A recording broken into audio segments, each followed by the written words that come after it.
একটা ভজন শোনাচ্ছি। ভজন, ওকে, খুব সুন্দর, চলো।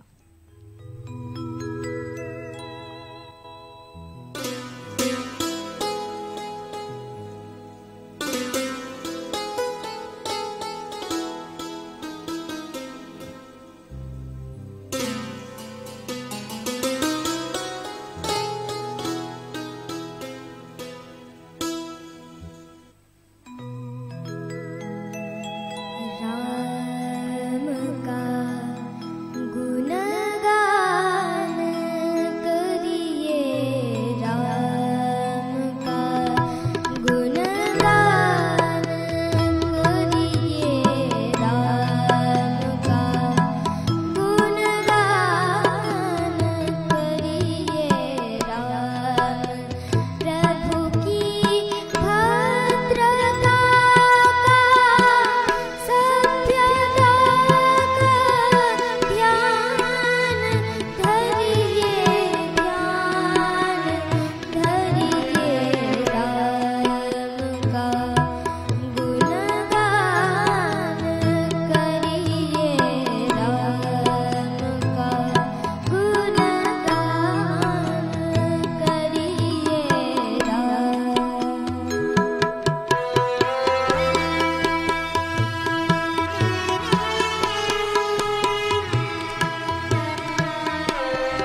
খুব সুন্দর গাইলে, খুব সুন্দর সত্যি। আর এদিকে কাবিলে তারিফ অমল, আর কি বলবো, খুব ভালো লাগলো সত্যি দেবজিৎ।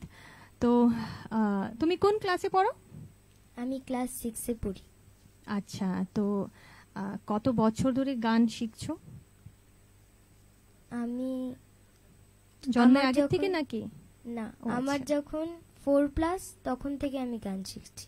আচ্ছা, খুব ভালো। তো বলো আজকে